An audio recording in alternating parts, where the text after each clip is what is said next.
وأجتاز السماء جلالا فأزيد أسراب الغيوم جمالا وألون الدنيا بأجمل بسمة وأكون للخير العميم مثالا أسمو وأجتاز السماء جلالا فأزيد Bismillahirrahmanirrahim. Assalamualaikum warahmatullahi wabarakatuh. Waalaikumsalam warahmatullahi wabarakatuh. Alhamdulillahilladzi arsala rasulahu bil huda wa dinil haqq liyuzhirahu 'ala dini kulli wa kafa billahi shahida. Wa asyhadu an la ilaha illallah wahdahu la syarikalah iqraran bihi wa tauhidan wa asyhadu anna Muhammadan abduhu wa rasuluhu. Allahumma salli ala nabiyyina Muhammad wa ala alihi wa man tabi'ahum bi ihsan ila yaumiddin. Allahumma anfa'na bima 'allamtana wa 'allimna ma yanfa'una wa zidna ilma. Allahumma inna na'udzubika min ilmin la yanfa' wa min qalbin la yakhsha wa min nafsin la tasba wa min da'watin la yustajabu laha. Alhamdulillah, para jamaah, bapak kalian, ibu-ibu yang mungkin senantiasa dirahmati dan diberkahi oleh Allah Subhanahu wa taala. Kita bersyukur di malam Kamis kali ini kita semuanya diparingi sehat, diparingi umur panjang. Allah Subhanahu wa taala masih memberikan kita kesempatan untuk hadir dalam majelis yang mulia ini. Mugi-mugi majelis ini adalah majelis yang penuh berkah, membawa limpahan ilmu dan taufik dan hidayah dari Allah Subhanahu wa taala. Mugi-mugi kita semakin bertambah rasa takut kita kepada Allah, kemudian bertambah keimanan kita dan semakin dekat dengan Allah Subhanahu wa taala sehingga kita menjadi orang-orang yang dimuliakan, orang-orang yang mulia, karena kata Allah Subhanahu wa taala, innama yakhsha min ibadihi al-ulama. Sesungguhnya yang paling takut kepada Allah adalah para ulama, yaitu orang-orang yang berilmu atau yang ingin terus menambah ilmunya. Salawat dan salam semoga tercurah kepada junjungan kita Nabi besar Nabi Agung Muhammad sallallahu alaihi wasallam, pada para sahabat, pada istri-istri Nabi SAW yang tercinta, kepada Khulafaur Rasyidin Abu Bakar, Umar, Utsman dan Ali, serta para ulama yang telah memberikan kita contoh-contoh yang baik, dan mudah-mudahan kita senantiasa berada di dalam al-jamaah, yaitu yang memegang teguh kebenaran walaupun kita berada seorang diri. Allahumma amin. Di kesempatan malam hari ini kita kembali melanjutkan tafsir surat Yasin saking ayat 49 sampai 53. Masih membahas tentang tanda-tanda kiamat. Masih membicarakan tentang tanda-tanda kiamat. Kali ini kita bacakan kembali ayat tersebut, lalu nanti melanjutkan tanda kiamat dari 25 poin yang telah kita bahas. Kita akan melanjutkannya nanti sampai beberapa poin berikutnya. Moga dibacakan surat Yasin ayat 49 sampai 53. Semoga.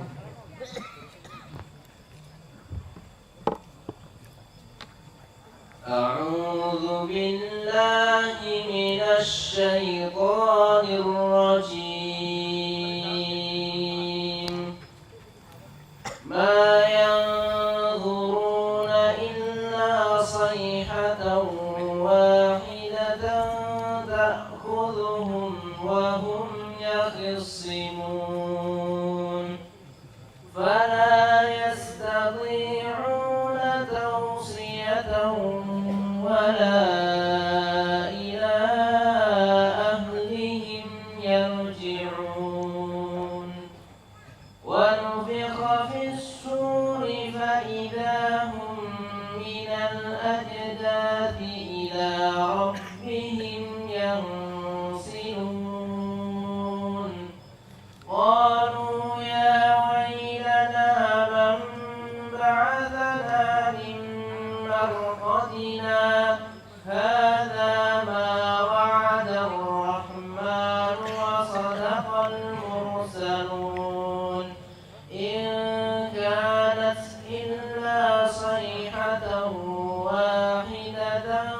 فإذا هم جميع لدينا محضرون.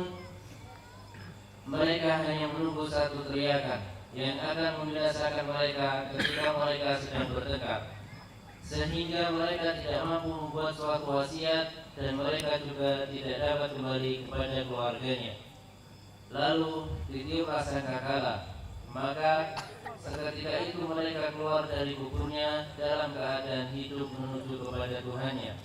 Mereka berkata, celakalah kami, siapakah yang membangkitkan kami dari tempat tidur kami? Inilah yang dijanjikan Allah yang Maha Pengasih dan benarlah Rasul-Rasulnya. Teriakan itu hanya sekali saja, maka seketika itu mereka semua dihadapkan kepada kami untuk dihisab. Baik, masih membicarakan hari kiamat. Kemarin telah kita bahas tanda-tanda hari kiamat kecil, yang dimana tanda-tanda ini sudah mulai bermunculan. Terakhir yang kita bahas, siapa yang catat? 24. 25. Yang 24 apa? Gaya muda. Apa Mbak? Munculnya orang tua bergaya muda. Munculnya tiang sepuh yang bergaya seperti cahnom. Ya, jadi yang tiang sepuh itu bergaya seperti anak muda. Apa ciri-cirinya kemarin yang disebutkan?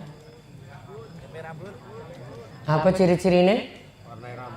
Mewarnai atau menyemir rambut yang sudah ubanan diubah menjadi warna hitam.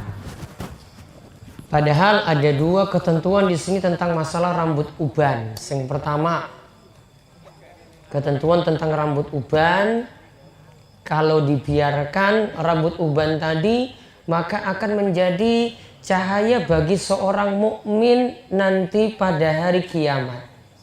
Kemarin telah kita sebutkan asyayyibu nurul mu'mini la yushibu rajulun syaibatan fil Islam illa kanat lahu bikulli syaibatin hasanah wa rufi'a biha darajah. Dalam hadis saking Abdullah bin Umar radhiyallahu anhuma, Rasulullah sallallahu alaihi wasallam bersabda, saking riwayat Al-Baihaqi dalam kitabnya Syu'abul Iman, dan hadisnya adalah hadis yang hasan. Yang namanya uban, rambut putih, itu akan menjadi cahaya bagi orang mukmin pada hari kiamat. Jadi simbah-simbah yang sudah punya rambut putih, yang sudah ubanan, itu malah rambut putihnya nantinya akan menjadi cahaya pada hari kiamat. Tidaklah satu orang itu punya rambut putih, satu rambut putih saja, satu uban saja. Melainkan dari satu uban ini akan dihitung satu kebaikan.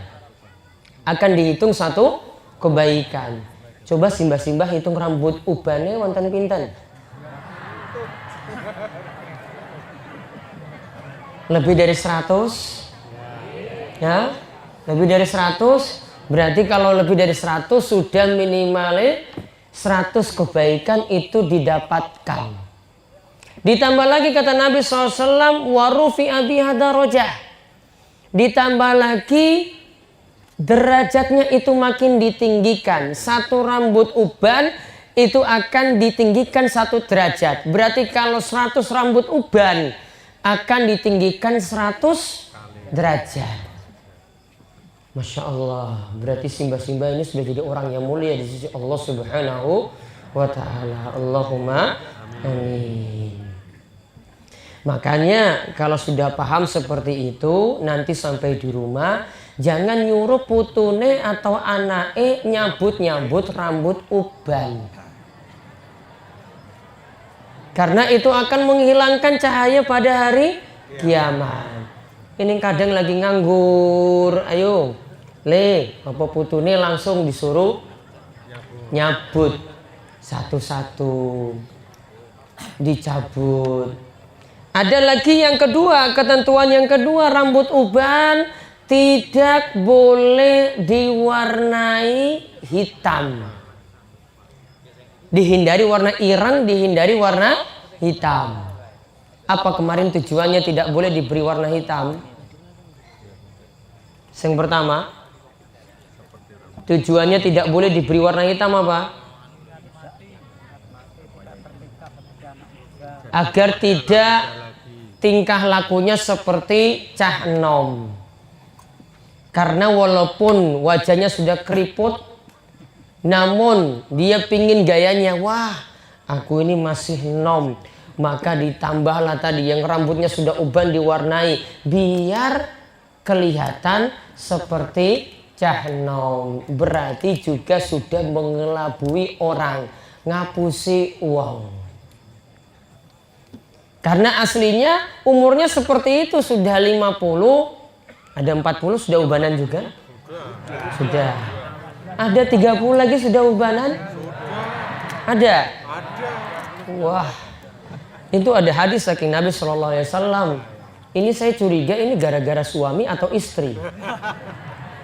Nabi SAW itu pernah berdoa, ya Allah aku minta perlindungan kepadamu dari pasangan yang membuat rambutku ini yang waktunya belum beruban itu sudah beruban. Kemarin ada ibu-ibu yang lapor katanya umurnya sudah 30 malah wes ubanan. Saya bilang wah ini paling gara-gara suamimu. Nafkahnya kurang. Kalau suaminya yang ubanan ya berarti gara-gara istrimu. Istrinya ngomel terus. Ya, istrinya banyak ngomel. Ya kalau ngomelnya ada benarnya yang bukan masalah.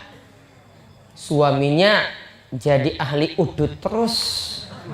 Ya diomelinnya itu kebaikan. Ya suaminya nggak henti-hentinya mikirkan rokok. Satu hari berapa bungkus bapak-bapak? Sudah berapa bungkus habis satu hari? Ada yang ngerokok pas lagi ngaji ini? Konten?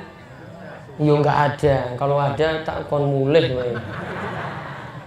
Di sini nggak ada pengajian dengan saya, itu pengajian ngaji rokok itu nggak ada. Kalau ada berarti sembunyi-sembunyi. Ada yang di bawah pohon sana atau di bawah truk misalnya, isin paling. Jadi uban tadi pokoknya bisa pilihan yang pertama dibiarkan, tetap dibiarkan putih. Tujuannya apa tadi? Akan menjadi cahaya pada hari kiamat. Kemudian yang kedua, boleh diwarnai namun hindari warna ireng, dihindari warna hitam. Warna apa berarti yang dipilih mbah? Warna apa? Pirang boleh. Sepenting ora pink, ora ungu, ora biru muda. Ini jadi anak pang. Ya, apalagi nanti sudah jadi sepuh, rambutnya jabrik, yang ubanan tadi diwarnai dengan warna-warna seperti itu. Warnanya sing wajar. Artinya ya untuk tadi menutupi warna ubannya tadi dia warnai selain warna hitam, warna pirang itu sudah cukup menandakan bahwasanya dia telah mewarnai rambutnya tadi yang beruban. Ini termasuk yang punya jenggot misalnya, yang punya rambut misalnya, boleh warnai dengan warna selain warna hitam. Sekarang tanda ke-25. Muncul orang-orang yang pelit, super pelit, lagi kikir, lagi bakhil. Apa bahasa Jawa nih? Ya? Nah kayak gitulah. Kata Nabi SAW dalam hadis saking riwayat Bukhari saking sahabat Abu Hurairah radhiyallahu anhu, yataqarrabuz zaman. Zaman itu akan semakin dekat. Wa yanqusul amal, dan amalan orang-orang itu semakin berkurang, semakin sedikit. Wa yulqasyuhhu, dan kita akan berjumpa dengan orang-orang yang super pelit. Wa yaksurul harju, dan pembunuhan kita akan sering temukan di mana-mana. Pembunuhan kita akan sering temukan di mana-mana. Tadi disebutkan tentang syuh wa yulqasyuh, yaitu kita menemukan orang-orang yang pelit. Syuh di sini kata para ulama punya dua makna. Selain pelit, masih rakus juga pada harta. Jadi sudah pelit ya.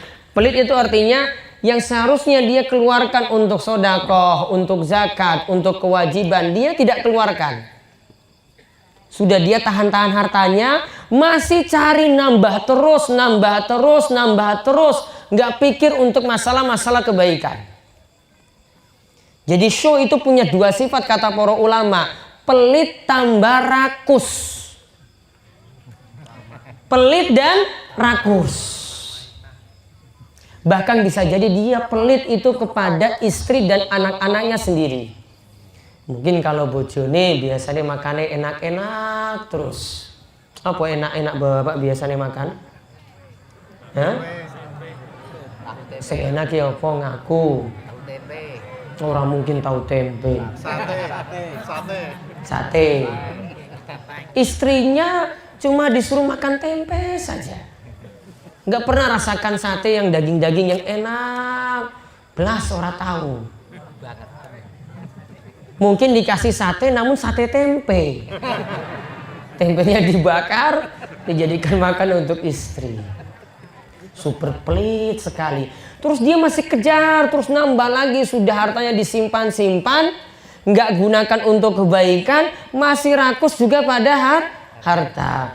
Makanya di antara doa Nabi SAW, atau ini yang disebutkan saking ayat Al-Quran surat At-Taghabun ayat 16. Kata Allah Subhanahu wa taala, "Wa may yuqashuhan nafsi fa ulaika humul muflihun." Siapa yang selamat dari sifat syuh, sifat pelit lagi rakus, dia selamat untuk dirinya sendiri, selamat dari sifat jelek semacam itu, maka dialah yang termasuk orang-orang yang beruntung.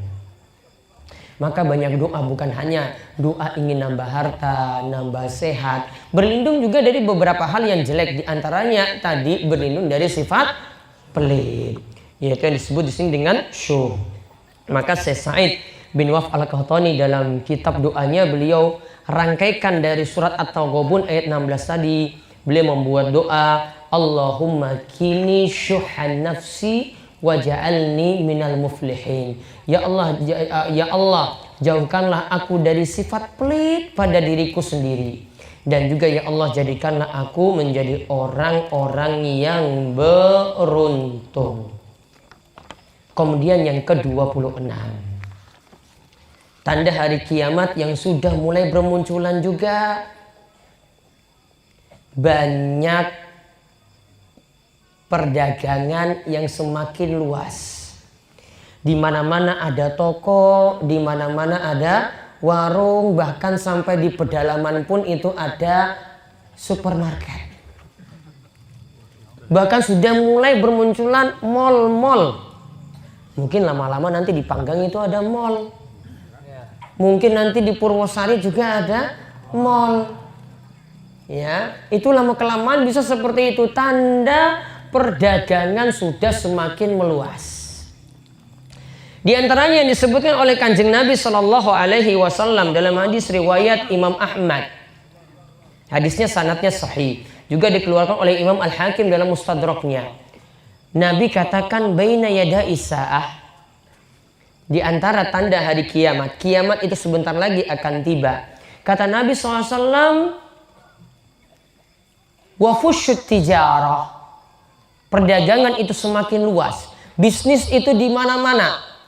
Hatta tusyarikal mar'atu zaujaha ala tijarah, sampai-sampai istri bantu-bantu suaminya untuk berbisnis atau untuk berdagang. Jadi suaminya jaga toko, istrinya juga ikut-ikut jaga toko.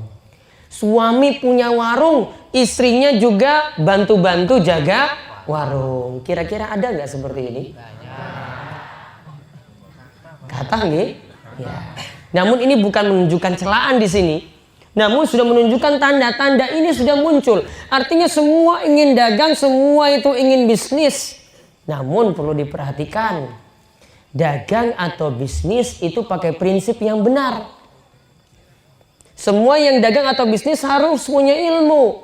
Kata Ali bin Abi Thalib, hendaklah ketika ingin berdagang, ingin berbisnis, itu kuasai dulu tentang masalah jual beli. Terutama yang disebutkan oleh para ulama, kuasai dulu masalah riba. Kalau tidak, kata para ulama, irtatama fir riba, irtatama fir riba, irtatama fir riba. Dia akan terjatuh pada riba, dia akan terjatuh pada riba, dia akan terjatuh pada riba. Mau tahu bisnis yang ada unsur seperti ini, yaitu ada unsur riba di dalamnya, itu banyak sekali.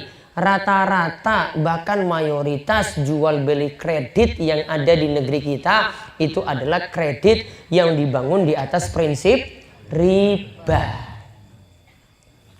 Bapak beli motor metik, ibu-ibu yang beli apa bapak? Bapak. Saya toko sama. Bapak. Nah, bapak yang pakai ibu-ibu. Ya, motor metik sekarang berapa? Cash pinten? 17. Kalau pipilan, ya, jadi berapa pipilannya? 17 jadi berapa? 25 ya. Jadi 25 ya.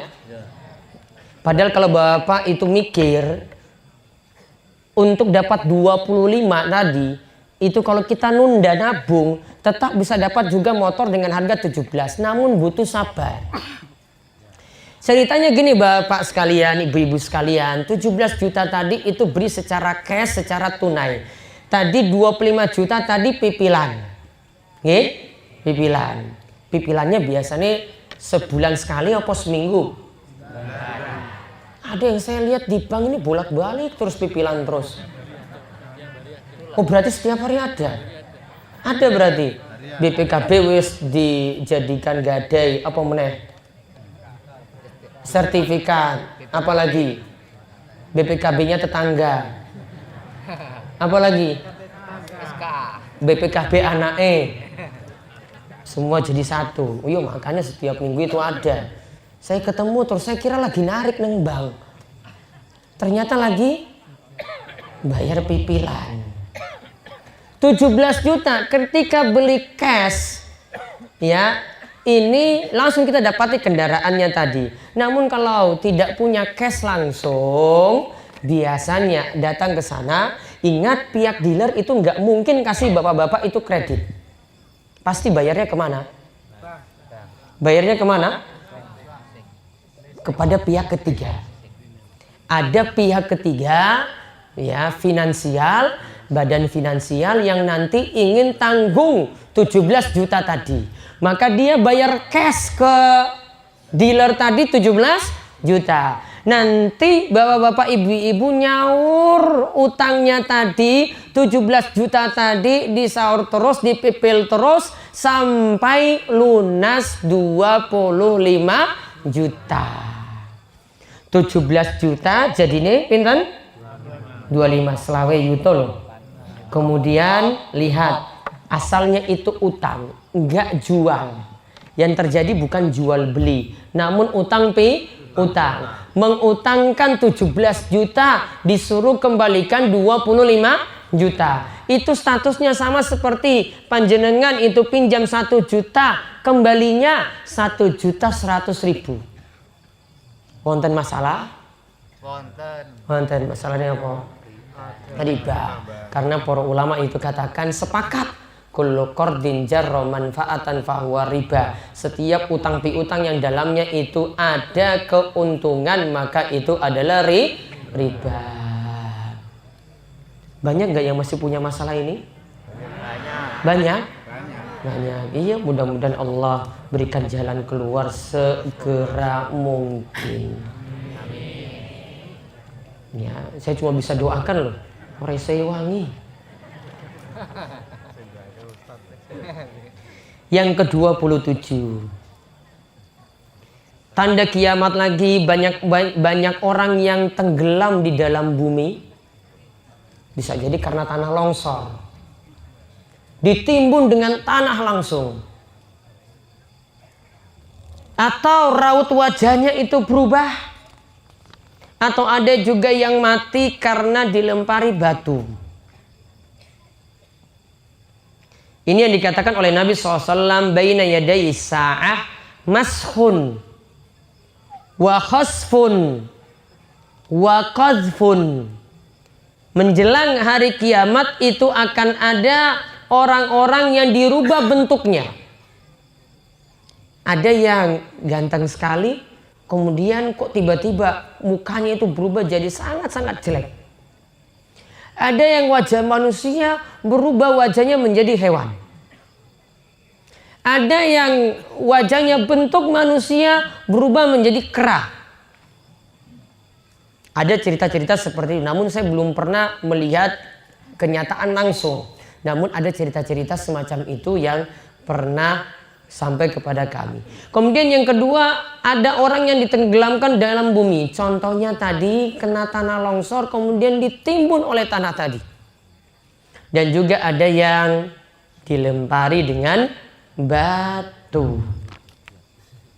Maka kalau ada peristiwa-peristiwa semacam itu, kejadian mati yang mengerikan semacam tadi menunjukkan bahwasanya itu adalah tanda-tanda hari kiamat.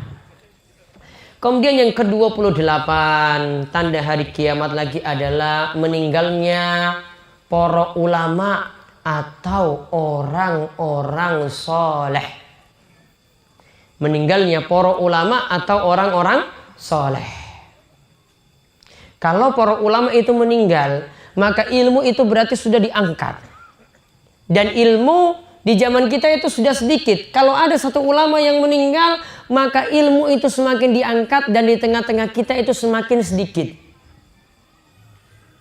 Dan ilmu dalam agama kita itu banyak sekali dan banyak yang belum kita pelajari. Contoh saja ilmu-ilmu yang jarang orang pelajari. Sedikit di antara bapak dan ibu-ibu yang kuasai ilmu waris. Sedikit yang menguasai ilmu waris. Menghitung nanti anaknya ini dapat jatah berapa. Suaminya ini ditinggal istrinya dapat jatah berapa. Sedikit yang bisa menghitung seperti ini. Padahal hitungannya sebenarnya mudah. Sedikit yang mempelajari ilmu waris. Dalam agama kita juga ada ilmu-ilmu alat, ada ilmu usul fikih, ada ilmu mustalah hadis, ada ilmu qawaidul fikih, ada ilmu balaghah, ada ilmu qawaid bahasa Arab. Sedikit juga yang menguasai semacam ini. Kalau ada ulama yang menguasai itu, ada yang meninggal dunia, maka ilmu tadi itu jadi hilang. Apalagi kalau meninggal di negeri kita ini, di Indonesia itu sudah sedikit ulama. Ya, sedikit yang menghafalkan Bukhari dan Muslim, kitab sahih, kitab hadis Bukhari dan Muslim. Walau mungkin banyak yang hafal Al-Quran dan juga sedikit yang menguasai tafsir-tafsir dan pemahaman hadis yang benar, walaupun banyak yang hafal. Karena hafal belum cukup. Ya, kita hafal seperti hafal surat Al-Fatihah, sedikit di antara kita buktinya yang bisa menguasai tafsirnya. Ketika dia membaca surat, itu bisa merenungkan, bisa memahami, dan bisa menghayati. Itu sulit sekali seperti itu. Kalau ulama yang memahami seperti itu, dipanggil oleh Allah Subhanahu wa Ta'ala, semakin sedikit ilmu yang ada di tengah-tengah kita. Oleh karena itu, Nabi SAW itu mengatakan, di antara tanda kiamat, kata beliau, yati alan nasi zamanun yugorbaluna fi gorbalatan. Ya buka minhum husalah qad marijat uhuduhum wa amanatuhum waqtalafu fakanu hakaza wa shabbaka baina asabih. Akan datang pada suatu zaman di mana mereka akan dipilih hingga yang tersisa dari mereka adalah orang-orang yang hina, orang-orang yang hanya membuat janji saja. Ada orang-orang yang memegang amanah, mereka tidak lagi memegang amanahnya dengan baik dan mereka terus berselisih. Dan di antara maksud hadis semacam ini, kejadian-kejadian tadi itu bisa muncul sampai tidak ada yang mengingkari kemungkaran, tidak ada yang mengajak kepada kebaikan, tidak ada yang ingatkan pada kesyirikan, tidak ada yang ingatkan pada kebid'ahan, tidak ada yang ingatkan pada maksiat, tidak ada yang ingatkan pada dosa besar. Itu karena tidak ada ulama di tengah-tengah kita. Yang ada cuma orang yang pandai ceramah. Yang ada cuma orang yang pintar ngelawak. Yang ada cuma ada dai yang pandai buat orang itu menangis. Kemudian jadi rating yang tinggi di TV-TV. Pasti bapak ibu-ibu senang seperti itu. Kalau banyak yang ngelawak dari awal sampai akhir, Masya Allah senang sekali. Wah gayeng pokoknya. Ditanya sudah ngaji dari jam 8 sampai jam 12. Apa ilmu yang didapat? Wah pokoknya gayeng Pak Ustadz. Apa ilmunya? Pokoknya gayeng. Nggak dapat apa-apa. Cuma guyon terus dari awal sampai akhir. Ya, cuma tertawa terus. Yang penting pintar ngelawak itu pasti laris. Tambah pintar nangis. Ya. Kalau gaya-gayanya sudah di TV itu lompat-lompat, ya. Tambah nangis-nangis lagi, muter-muter, pakai selendangnya, pakai pecisnya. Pokoknya kalau tindakannya atau tingkah lakunya sudah aneh-aneh, itu paling laris. Itu kalau mau ngundang itu selaweh yuto loh. Itu paling murah. Bisa 40 juta. Kalau 40 juta tambah pakai nyanyi-nyanyi nanti. Ya, pakai hadro, pakai nyanyi dan seterusnya. Ya, yang penting gayeng saja ketika itu. Ulama sudah sedikit, yang banyak cuma yang banyak ceramah. Banyak ngomong namun isinya itu sedikit, nggak ada isinya sama sekali yang didapat. Maka kalau mau pintar, pengen dapat ilmu, walaupun mungkin kiainya atau ustadznya itu bikin ngantuk, yang penting itu dapat ilmu. Daripada cuma datang cuma guyon saja. Jenengan ngaji sampai 20 tahun pun nggak akan pernah baik. Orang ngaji seperti ini yang guyonnya saja isinya, ngaji 20 tahun pun tuh nggak mungkin sadar sholat. Paling tahunya nanti pengajiannya cuma nanti pas Isra Mi'raj, cuma pas Maulid Nabi, ya cuma hari-hari tanggal-tanggal merah, hari-hari libur besar seperti itu. Tidak mendapatkan ilmu yang membekas. Ya, jadi carilah ilmu itu dari seorang ulama. Ulama itu yang punya rasa takut pada Allah Subhanahu wa ta'ala, yang menyampaikan ilmu dengan baik, rujukannya jelas. Wonten Al-Quran, wonten hadis. Jadi nggak ngawur dia itu ngomong. Kemudian yang ke-29, orang-orang yang hina diangkat jadi pemimpin. Orang hina di sini orang yang bodoh. Kadang mulai dari tingkatan bawah, mulai dari dukuh, mulai dari kades, di atasnya lagi seterusnya. Kadang yang mulai mencalonkan diri, pokoknya dia punya kedudukan, dia itu terpandang, dia terhormat, namun nggak punya rekam jejak kepemimpinan yang baik, nggak bisa mungkin juga ngomong di tengah-tengah masyarakat. Yang penting punya fulus. Apa? Fulus. Fulus apa fulus? Nah, kata orang Arab itu laisa mafi fulus mamfus. Enggak punya uang, mampus. Yang penting punya duit, dia itu bisa jadi pemimpin. Saya kadang kalau ada pemilihan seperti ini saya nggak akan milih. Percuma. Ya, kita sudah kuliah capek-capek memilih orang yang tidak punya kelas apa-apa. Memilih orang yang tidak punya kompeten apa-apa, tidak membidangi bidangnya sama sekali. Kita bisa celaka seperti itu kalau memilih pemimpin semacam tadi. Maka pemimpin seperti ini mulai muncul, kata Nabi SAW, min asyratis sa'ah. Di antara tanda hari kiamat, ayagliba ala dunya luka'u ibnu luka' fa khairun nasi yawma idzin mu'min baina karimain. Di antara tanda hari kiamat, ada orang-orang bodoh itu akan menguasai dunia. Maka manusia yang paling baik ketika itu jarang sekali. Satu orang yang baik itu dikelilingi oleh orang-orang yang rusak. Maka lihat di sini disebut oleh Nabi sallallahu alaihi wasallam yang menguasai dunia, yang jadi pemimpin ini adalah orang-orang yang bodoh, nggak pegang amanat dengan baik, tidak punya kompetensi yang baik sama sekali dalam memimpin. Maka kalau milih pemimpin yang baik, yang amanat, yang jujur, yang punya kemampuan untuk memimpin. Kemudian yang ke-30, mengucapkan salam hanya kepada orang yang dikenal. Kalau nggak dikenal, nggak mau ucapkan salam. Emangnya kamu siapa? Ya, ketika lewat orang yang nggak dikenal, tidak mau mengucapkan salam. Bapak-bapak, ibu-ibu sekalian, yang kita bahas di sini ini menandakan bahwasannya siapapun yang kita lihat selama lahirianya itu muslim, hendaklah kita tetap mengucapkan salam. Assalamualaikum. Karena di antara tanda hari kiamat, kata Nabi Shallallahu Alaihi Wasallam, di antara tanda hari kiamat, inna baina yaday sa'ah taslimal khassa. Di antara tanda hari kiamat, kita cuma mengucapkan salam pada orang-orang yang khusus, orang-orang yang kita kenal saja. Yang nggak dikenal, nggak mau ucapkan salam. Yang nggak satu pengajian, nggak mau ucapkan salam. Yang nggak satu gunung kidul, nggak mau ucapkan salam.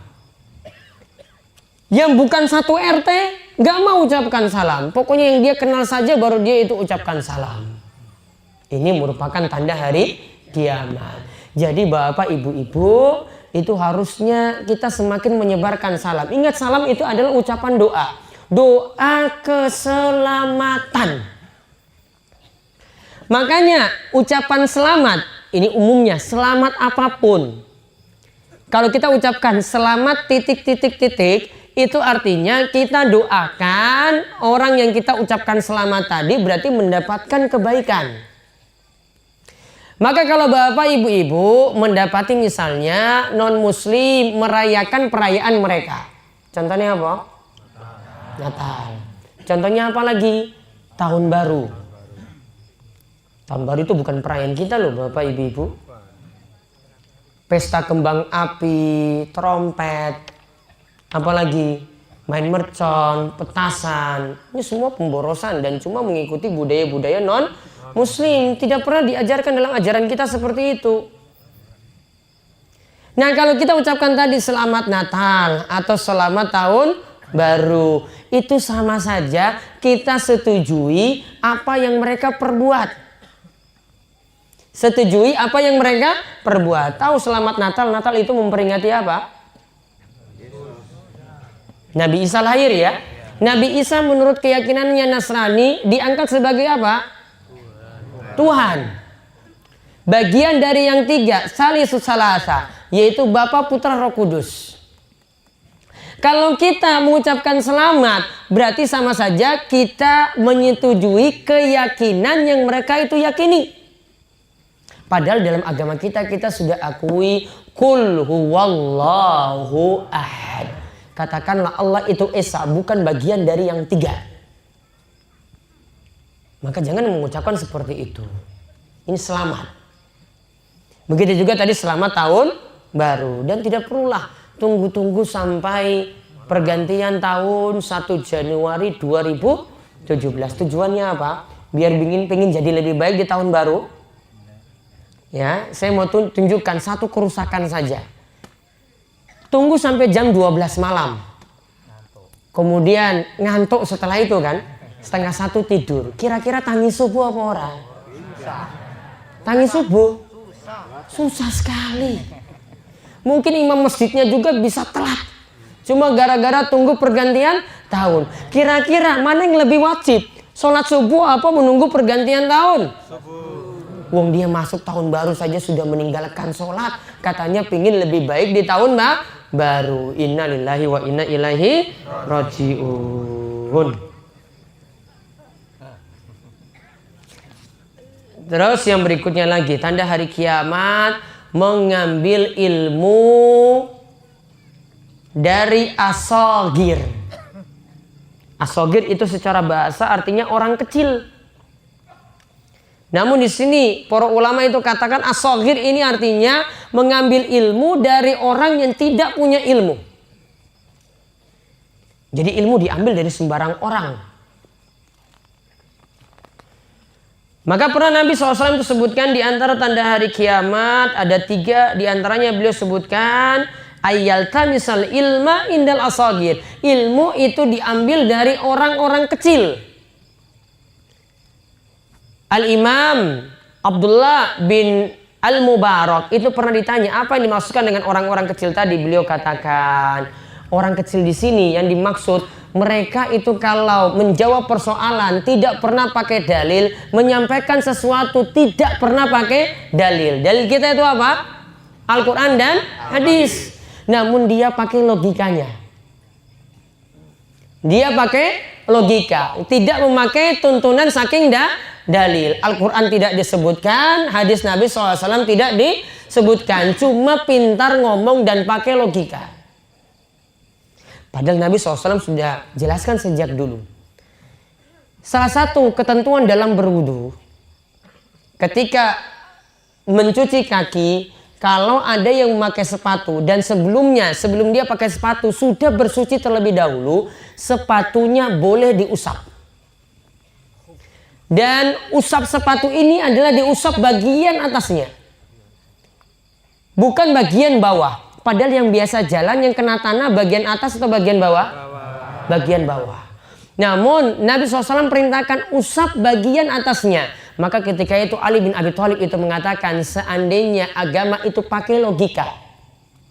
Tentu ketika mengusap sepatu ini yang diusap adalah bagian bawahnya yang biasanya kena tanah, bukan bagian atas.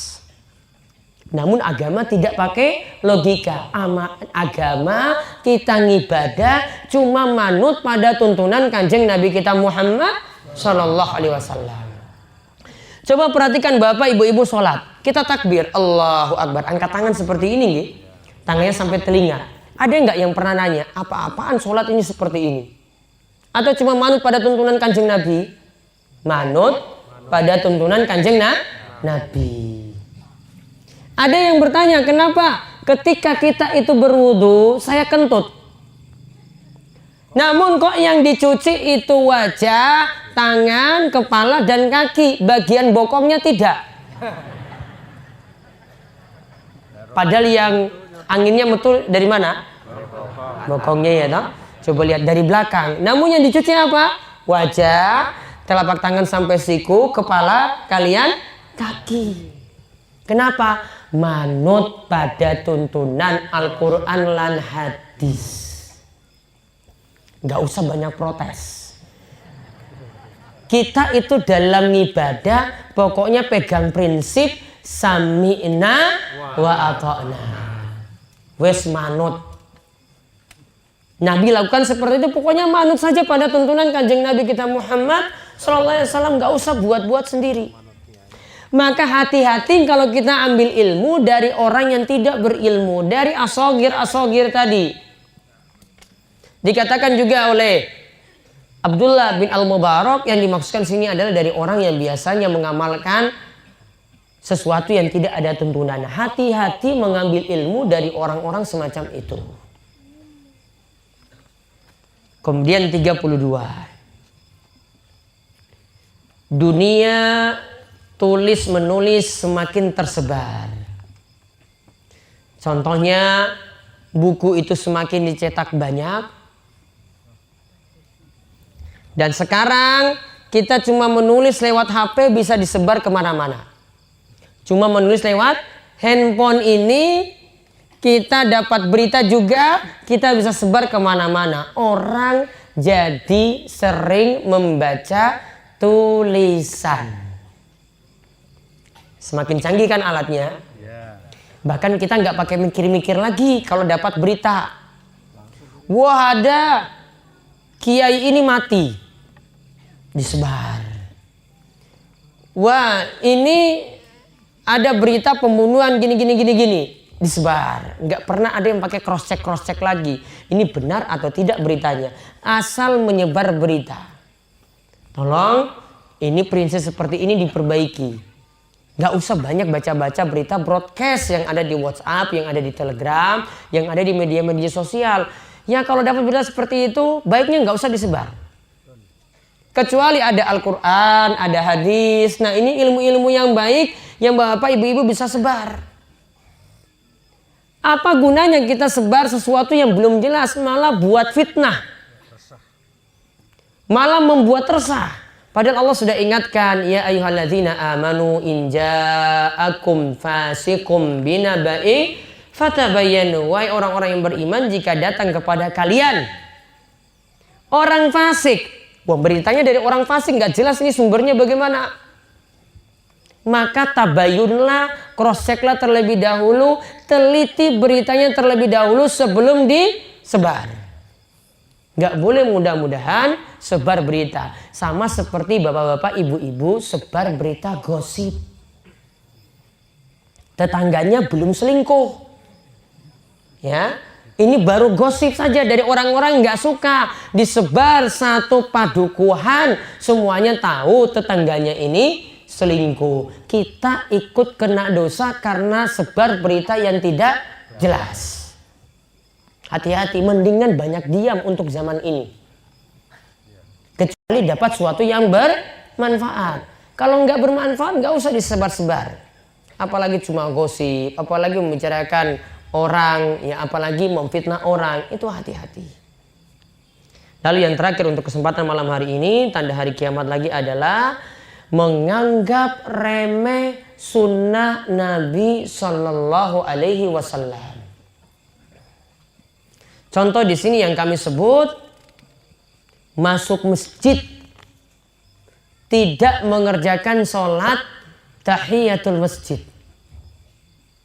Masuk masjid namun tidak mengerjakan sholat tahiyatul masjid.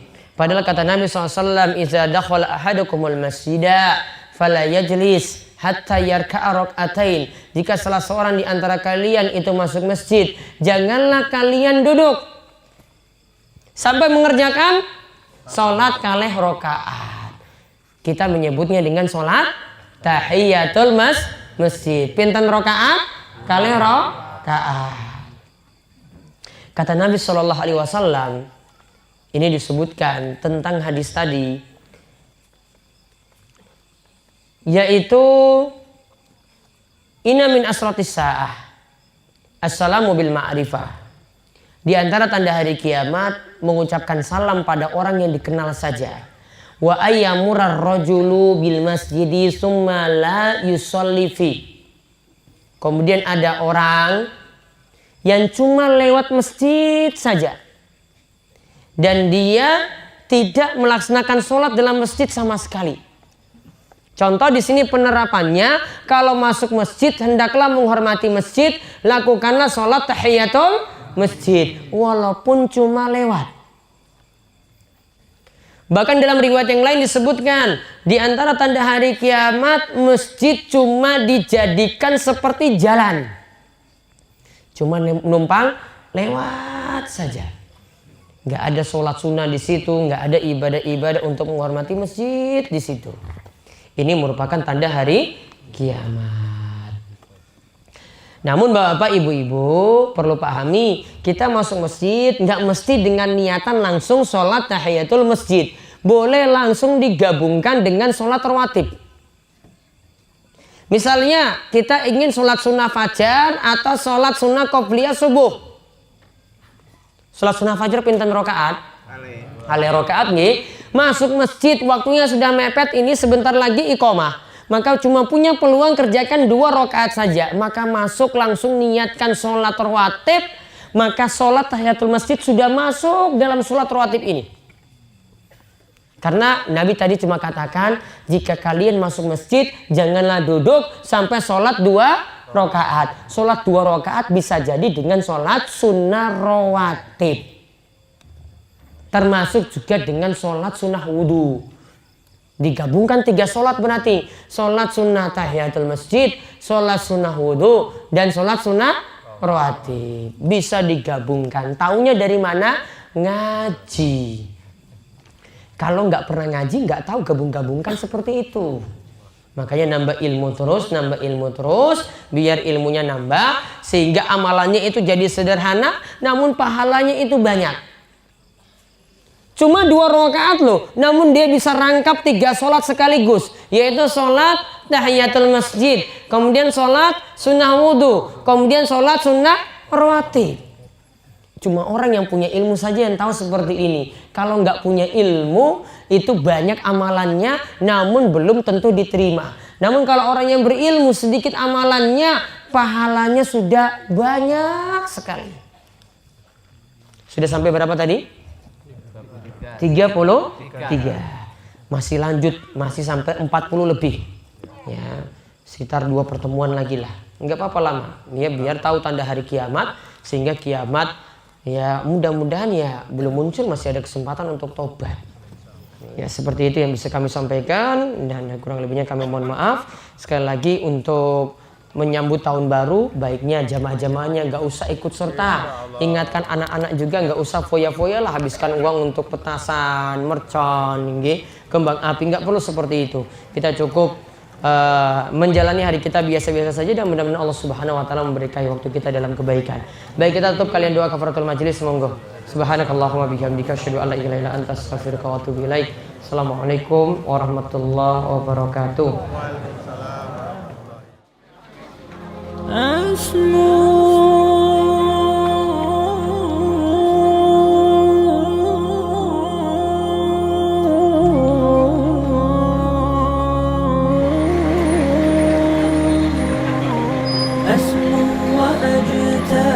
السماء جلالا فأزيد أسراب الغيوم جمالا وألون الدنيا بأجمل بسمة وأكون للخير العميم مثالا أسمو وأجتاز السماء جلالا.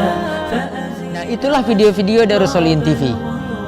Dukung Darus Solihin dan jangan lupa subscribe videonya biar mendapatkan ingatan terus setiap hari.